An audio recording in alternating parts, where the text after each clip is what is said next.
Ima jedna metoda, mislim, mi ju ne primjenjujemo. Znam neke ljude koji me primjenjuju, pa me zanima. Ne deru se na djecu, ali kad napravi nešto krivo, onak zatvori 2-3 minute u sobu.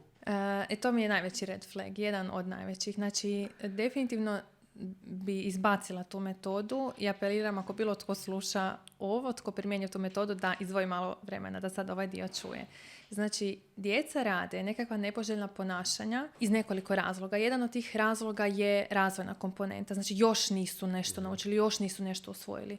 Drugo je emocija, u smislu osjeti neku emociju, a razvojno još uvijek nema kapacitet izregulirati tu emociju ili prilagoditi svoje ponašanje, pa izbaciti to automatski, znači kroz svoje ponašanje na van. Jedno je zato što mu nisu zadovoljene neke potrebe. Na primjer, ti se kao roditelj možeš maksimalno truditi, recimo da namiriš djetovu potrebu za pažnjom, za kontrolom moći i tako dalje, ali tu pitanje djetetove perspektive, kako ono to nešto čita i tako dalje. Hoću reći da dijete, znači za svakog ponašanja ima neko objašnjenje zašto dijete to radi. Mi slanjem djeteta u sobu, zatvaranjem, na 2 minute, da se ohladi, da razmisli, da se kazni i tako dalje, mi ga zapravo kažnjavamo odsudstvom odnosa, odsudstvom kontakta, odsudstvom ljubavi. Dijete se samo ne može naučiti. Znači, on kad je u svojoj sobi, kao prvo dobiva kompletan prekid tog kontakta, prekid ljubavi, znači on iz toga nema što naučiti.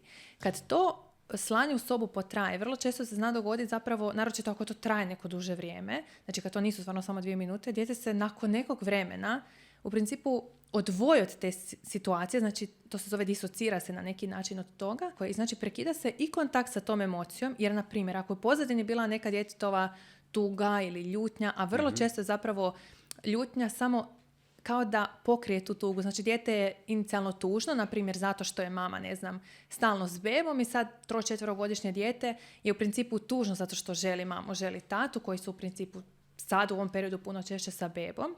I ta tuga kao da se zatomi, odnosno dođe ljutnja koja u principu kao da to pokrije, a na ljutnju reagira na način da udari. Recimo seku, bracu, mamu, tatu, kako god. Dakle, mi vidimo samo tu ljutnju, to što je dijete udarilo, a ne pitamo se što je zapravo iza toga. I onda još dodatno potvrdimo djetetu cijelu tu tešku situaciju na način da ga sad odvojimo od sebe.